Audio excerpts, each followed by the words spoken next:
اعوذ باللہ من الشیطان الرجیم بسم اللہ الرحمن الرحیم نحمدہ ونصلی علی رسولہ الکریم اما بعد۔ ہماری جو سیریز چل رہی ہے اخلاقیات پر، اخلاق رذیلہ، ہم پہلے گفتگو کر رہے ہیں برے اخلاق پر، جو انسان کے قلب میں بری اخلاق کی جو صفت گھر کر جاتی، اگرچہ کہ مسلمان ہے، پابند ہے، دیندار بھی ہے، مگر یہ اخلاق کے اندرونی قلب کی بیماری کے بارے میں، برے اخلاق کے بارے میں اس کو اگر علم نہیں ہے تو اس سے بہت بڑے بڑے کبیرہ گناہ اس سے سرزد ہوتے۔ تو وہ سیریز میں ہم اس ضمن میں کچھ 13-14 بیماریوں کا ذکر کر اس کو ایک ایک اسٹیپ بائی اسٹیپ ہم جو ہے اختصار کے ساتھ کچھ لمیٹڈ پیریڈ میں، ٹائم میں ہم اس کے اوپر مذاکرہ کر رہے ہیں تاکہ کہنے والے کو اور سننے والوں کو اس کا فائدہ پہنچے۔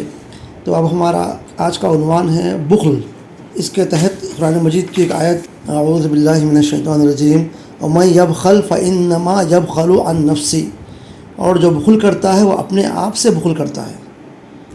اور رسول اللہ صلی اللہ علیہ وسلم نے فرمایا البخیل بعیدا من اللہ بعیدہ من الجنہ بعیدا من الناس وقریبا من النار، رواہ ترمذی او کما قال۔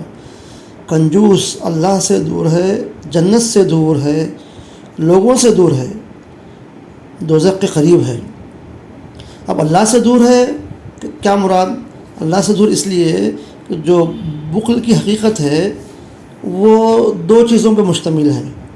ایک تو یہ کہ شرعاً جس پہ خرچ کرنا ضروری ہے، جیسا کہ زکوٰۃ دینا ہے، اور بھی اپنے مال میں ایک حدیث ہے ان فی المال کا حقا سوى الزکوٰۃ، خلاصہ یہ ہے کہ تمہارے مالوں میں زکوٰۃ کے علاوہ بھی کچھ حق ہے۔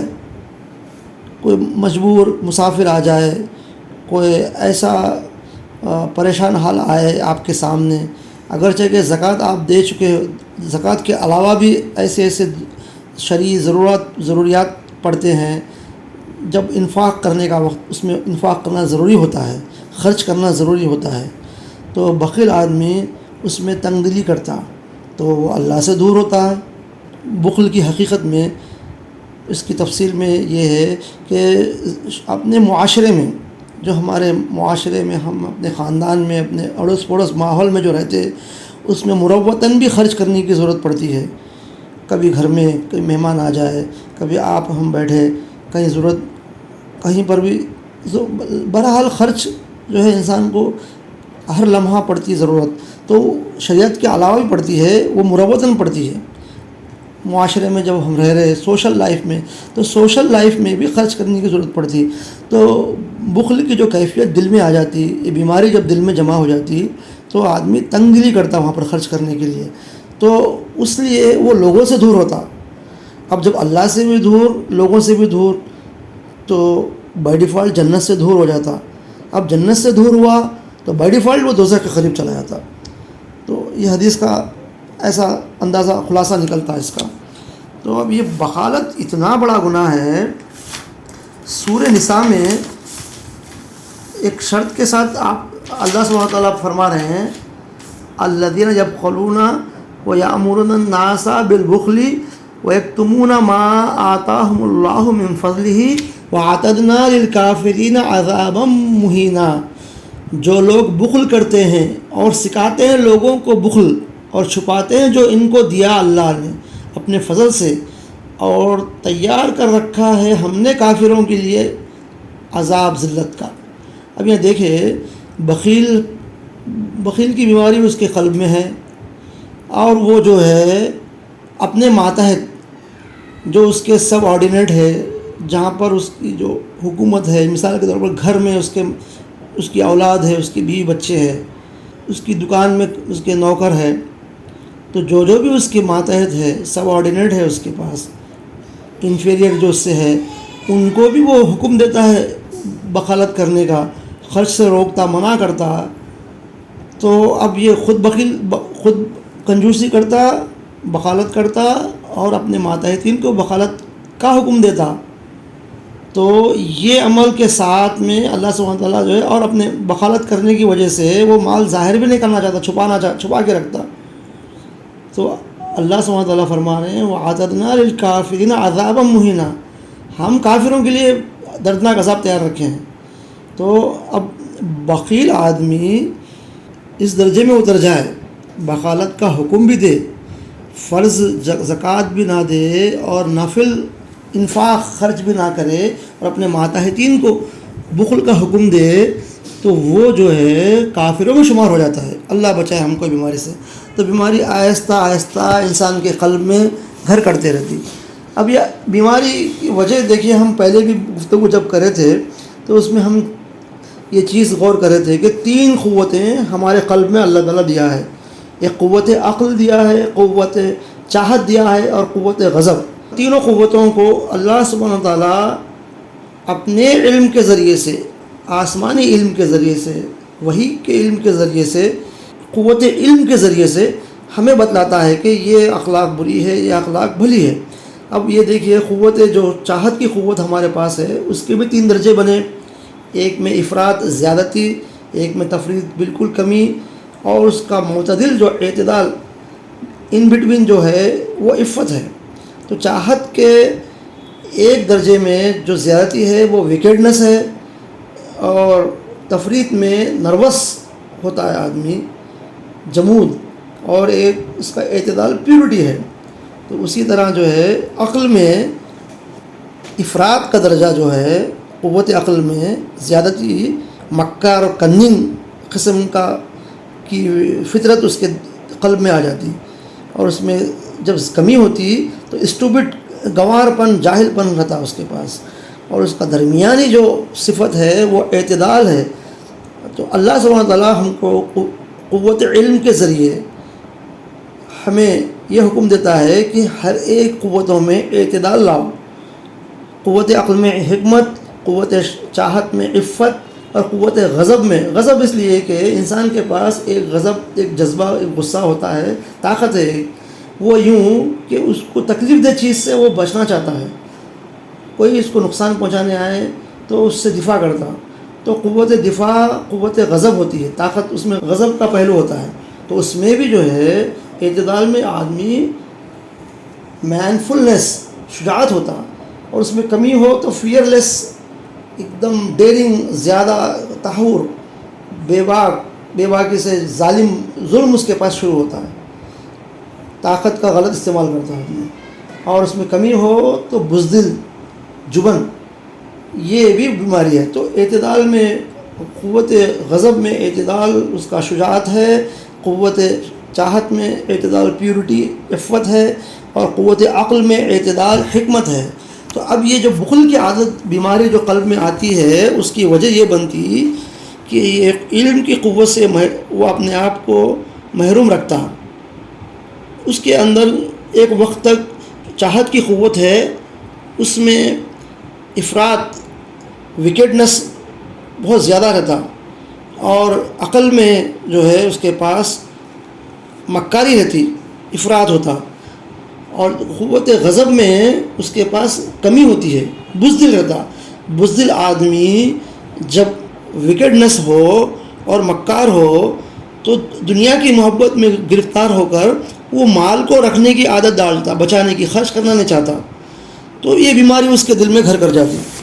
تو اب یہ بیماری اتنی بڑی ہے کہ کافر میں شمار ہے اس کا. اگر وہ ڈکلیئرڈ ہو جائے اللہ سبحانہ تعالیٰ کے نزدیک کہ وہ بخیل ہے، تو اب وہ اس کا شمار کافروں میں شمار ہو جاتا ہے اس کا. اللہ بچائے ہم کو. اب اہل سنت والجماعت کا عقیدہ ہے کہ مسلمان کلمہ کی گواہی دینے والا جو بھی کبیرہ گناہ کرتا ہے اس کی سزا بھگت کر وہ جنت میں جاتا. اب بخالت بھی اگر کسی کے پاس کم درجے میں ہو، وہ بخیل، وہ اس طرح کا نہ بنے، تو اس کی سزا اس کو ملے گی. وقتی طور پر دوزخ سے دور رہے گا، جنت سے دور رہے گا، لوگوں سے دور رہے گا، اللہ سے دور رہے گا. مگر اللہ سبحانہ تعالیٰ اس کو مرنے کے بعد میں، ہمارا گمان ہے انشاءاللہ کہ سزا بھگتنے کے بعد وہ جنت میں جائے گا. تھوڑی بہت اگر بخالت ہے. اب بخالت میں اگر وہ بہت ہی چوٹی پر پہنچ گیا اور بخیل بن گیا تب اس کا ٹھکانہ کافروں میں ہو جائے گا، اللہ بچائے۔ تو اتنی بڑی بیماری ہے قلب میں ہمارے اندر، اور یہ بیماری آہستہ آہستہ ہمارے قلب میں جمع ہوتے رہتی ہے اور عادی بن جاتا آدمی۔ اور اللہ کا شکر ہے مسلمانوں میں بخالت کم ہے، مگر ہے یہ بیماری کچھ لوگوں میں۔ ذکر اس لیے کیا جا رہا ہے کہ یہ جو اخلاق رذیلہ، برے اخلاق جو قلب میں ہے، تو اس کو قوت علم کے ذریعے ہم جان کر اس سے بچنے کی کوشش کریں، اور اگر ہمیں بیماری ہے تو ہم اپنا محاسبہ کریں، تھوڑی بھی اگر ہے بیماری تو اس سے ہم اپنے آپ کو جو ہے اس بیماری کو اپنے سے دور کرنے کی کوشش کریں۔ تو اب اس کے لیے ہم کو قوت علم چاہیے۔ تو اسی کے ضمن میں اللہ کے فضل و کرم سے ہم آپس میں یہ گفتگو کر رہے ہیں۔ اب اس کی تفصیل دیکھیے، حدیث میں آئی ہمارے کو، جس مال کے ذریعے سے آدمی اپنے آبرو کو بچائے وہ بھی صدقہ ہے۔ اب دیکھیں حدیث میں ہم کو یہ بتایا گیا، ایک تو ہے زکوٰۃ دینا، ایک تو ہے مروتاً خرچ کرنا، مگر بعض اوقات اپنی آبرو عزت کو بھی بچانے کا وقت آتا۔ مثال کے طور پر اب کوئی آدمی بازار میں اپنے دکان میں کاروبار میں بیٹھا ہے یا کہیں سے گزر رہا ہے، جو بھیک مانگتے ہیں جس کو ہم ہجڑے کہتے ہیں، یہ ہوتے رہتا اکثر، وہ کسی کو جو لپٹ کر بے عزتی کر کے سوال پوچھتے، تو اب بخیل آدمی وہ بے عزتی برداشت کر لے گا، مگر ان کو جو ہے اپنی عزت آبرو بچانے کے لیے ان کو کچھ پیسے نہیں دے گا، تاکہ وہ دے تو وہ فوراً چلے جائے وہاں سے۔ تو یہاں پر بھی خرچ کرنا پڑتا ہے ہم کو۔ تو بخیل کو پہچاننے کے لیے حدیث میں ہم کو بتایا گیا کہ عزت آبرو کو بچانے کے لیے بھی خرچ کرنا، وہ خرچ کرنا اگرچہ کہ ہم کو خراب دکھ رہا مگر صدقہ ہے وہ، اس لیے کہ ہماری آبرو بچ رہی ہے۔ وہاں پر بازار میں محلے میں وہ ہجڑے جو ہے جو جاہل قسم کے ہے، اگرچہ کہ وہ اللہ سبحانہ تعالیٰ کی طرف سے دیا ہوا ایک مرض ہے ان کے پاس، ان کو ہمارے کتابوں میں اکابر جو ہے خواجہ سرا کے نام سے عزت سے نام لیا گیا ان کا۔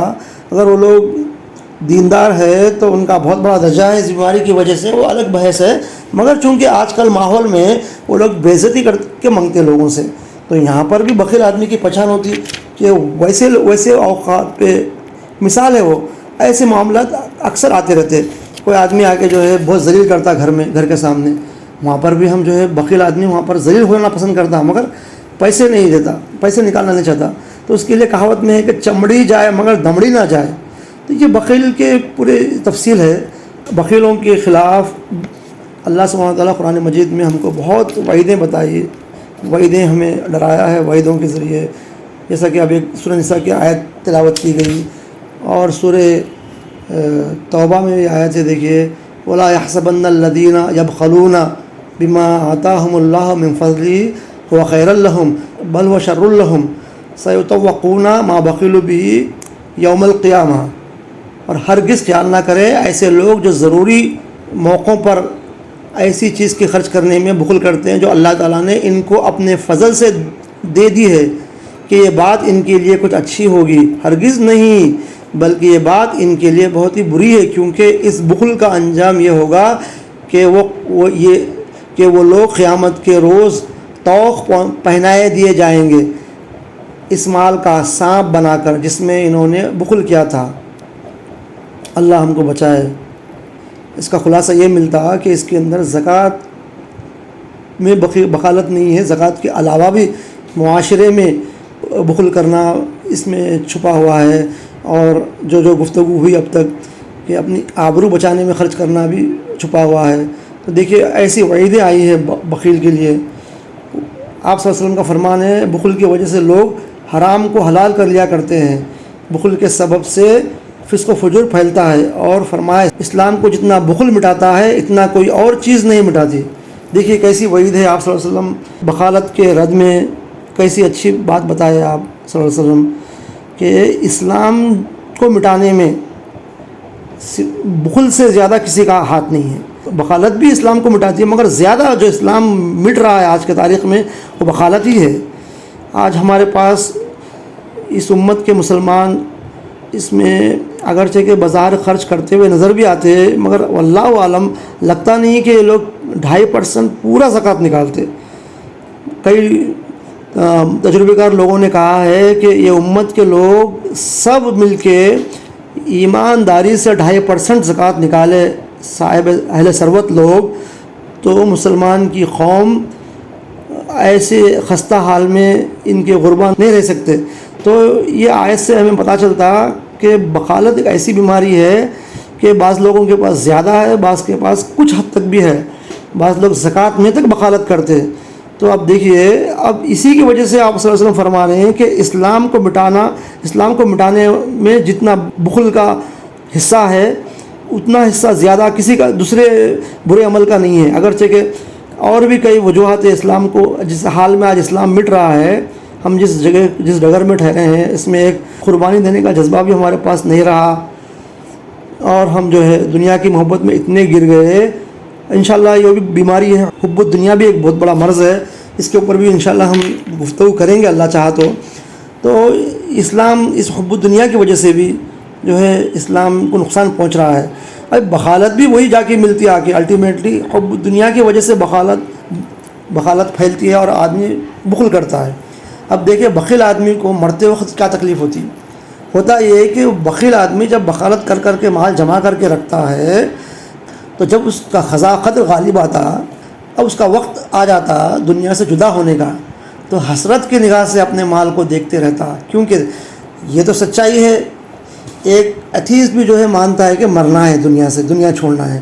تو بخیل آدمی بے وجہ بخالت کر کے مال جما کے رکھا، اب اس کا دنیا سے جدائی کا وقت آیا۔ اب جدائی کا وقت اتنا گرا گزرتا اس آدمی کو کہ اگرچہ کہ وہ کلمہ گو رہتا، کیونکہ کلمہ گو میں بھی بعض ایسے جاہل ہے جو بخیل ہیں، اللہ بچائے ہم کو اس میں نہ شمار کرے، تو مرتے وقت ان کا حال بہت برا ہوتا۔ وجہ یہ ہے کہ وہ مال کی طرف حسرت کی نگاہ سے دیکھتے رہتے، مگر چھوڑ کے جانا پڑتا ان کو۔ تو اب یہ دیکھیے چھوڑ کے جانا کہاں ہے ان کو؟ اللہ سے ملاقات۔ تو اللہ سے ملاقات بھی پسند نہیں ہے ان کو، مرتے وقت بخیل کو، وہ مال چھوڑنا نہیں چاہتا، مگر اس کو تو جدائی کا وقت آ چکا اس کا۔ اب اللہ سبحانہ تعالیٰ بھی اس آنے والے بندے کو پسند نہیں کرتا، اللہ تعالیٰ، حدیث کا خلاصہ ہے یہ۔ تو اب دیکھیے بخالت کتنی بری بیماری ہے۔ اب اس کی تفصیل تو بہت زیادہ ہے، وقت مختصر ہے۔ طریقہ علاج اس کا یہ ہے کہ مال کی محبت دل سے نکالیں۔ طریقہ علاج حب دنیا میں مذکور ہے، انشاءاللہ ہم حب دنیا کا جب ذکر کریں گے اس کا طریقہ علاج کا پھر سے وہاں پر اعادہ ہوگا۔ پھر بھی سمجھنے کے لیے سمجھیں، بخل کے نقصانات معلوم کریں، کیا کیا نقصان ہے بخل کا، جو ہم اب اپنی گفتگو میں تھوڑا بہت نقصان آیا ہے، اور بھی اس کا علم حاصل کرنے کی کوشش کریں۔ آخرت کی تباہی اور دنیا کی بدنامی دونوں اس سے پیدا ہوتی ہے۔ خوب سمجھ لیں کہ مال بخیل کے ساتھ جانے والا نہیں ہے۔ دنیا میں جو مال انسان کو دیا گیا ہے وہ صرف اس غرض سے دیا گیا ہے کہ وہ اس کو اپنی ضرورتوں میں خرچ کیا کرے، اور یہ سمجھے کہ مال صرف اس غرض سے دیا گیا ہے کہ وہ اس کو اپنی ضرورتوں میں خرچ کیا کرے۔ جو چیز اپنے ضرورت سے زیادہ ہو، اپنی طبیعت پر زور ڈال کر وہ چیز کسی کو دیا کریں، اگرچہ نفس کو تکلیف ہو، مگر ہمت کر کے اس تکلیف کو سہ لیں جب تک کہ کنجوسی کا اثر بالکل دل سے نہ نکل جاتا۔ یوں ہی کیا کریں، انشاءاللہ ایسا خرچ کرنے کی عادت ڈالنے سے اللہ چاہا تو یہ بیماری اللہ تعالی ہمارے دل سے نکال دے گا انشاءاللہ۔ اللہ ہم سب کو اخلاق رذیلہ، برے اخلاق سے بچائے۔ اللہ ہم سب کو اخلاق حمیدہ، اچھے اخلاق اپنانے کی توفیق عطا فرمائے، علم نافع عطا فرمائے، آمین۔ السلام علیکم۔